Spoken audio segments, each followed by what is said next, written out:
السلام علیکم ورحمۃ اللہ وبرکاتہ۔ زوجہ اسامہ لاہور سے پوچھتی ہیں کہ مفتی صاحب روزہ رکھنے کے وقت جو نیت کے الفاظ وَبِصَوْمِ غَدٍ نَوَيْتُ مِنْ شَهْرِ رمضان پڑھے جاتے ہیں، کیا یہ بدعت ہیں؟ اگر یہ بدعت ہیں تو پھر ان کے پڑھنے کا کیا حکم ہے؟ نیز اس میں لفظ غد موجود ہے جو کہ کل پر دلالت کرتا ہے، جبکہ روزہ تو آج کا رکھا جاتا ہے۔ اس کے بارے میں رہنمائی فرما دیں، جزاک اللہ خیرا۔ وعلیکم السلام ورحمۃ اللہ وبرکاتہ۔ جناب محترمہ، یہ بات واضح رہے کہ نیت در حقیقت دل کے ارادہ کا نام ہے، اس لیے کسی عبادت کی نیت درست ہونے کے لیے صرف دل میں اس کی ادائیگی کا عزم اور ارادہ کر لینا اور اپنے دل میں اس کا استحضار کر لینا کافی ہے۔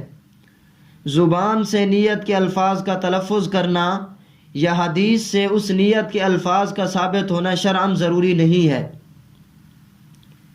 یہی وجہ ہے کہ ہمارے فقہاء کرام نے لکھا ہے کہ جب آدمی روزہ رکھنے کی غرض سے سحری کرتا ہے تو وہ بھی روزہ کی نیت کے لیے کافی ہے۔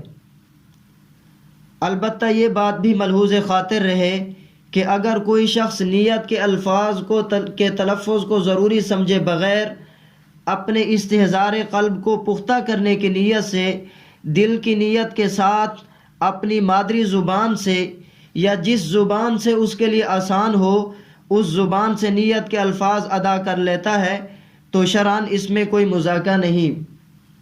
چنانچہ روزہ کی نیت کے لیے وَبِصَوْمِ غَدٍ نَوَيْتُ لِفَرْضِ رمضان یا وَبِصَوْمِ غَدٍ نَوَيْتُ مِنْ شَهْرِ رمضان وغیرہ جملہ جو بعض حضرات نے اپنی کتابوں میں ذکر کیا ہے، یہ حدیث سے ثابت نہیں اور ثابت ہونا ضروری بھی نہیں، کیونکہ اصل نیت دل سے ہونا کافی ہے اور یہ الفاظ دل کی نیت کو پکا کرنے کے لیے بولے جاتے ہیں جن میں مذائقہ نہیں، لہٰذا اس کے ساتھ نیت کرنا درست ہے اور اس لحاظ سے ان کو بدعت کہنا درست نہیں۔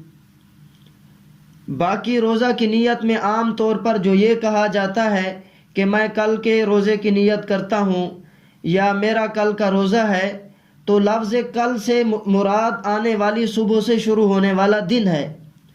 یہی مطلب عربی میں لفظ غد کا بھی ہے، اور لفظ غد سے کل مراد نہیں ہے بلکہ قریبی زمانہ یعنی آنے والی صبح سے شروع ہونے والا دن ہی مراد ہے، کیونکہ نیت سحری کے وقت صبح صادق سے پہلے کی جاتی ہے، جس میں نیت کرنے والا وَبِصَوْمِ غَدٍ نَوَيْتُ مِنْ شَهْرِ رمضان کہتا ہے، لہٰذا عربی کے مذکورہ جملے میں لفظ غد کا استعمال درست ہے۔ واللہ تعالی اعلم بالصواب۔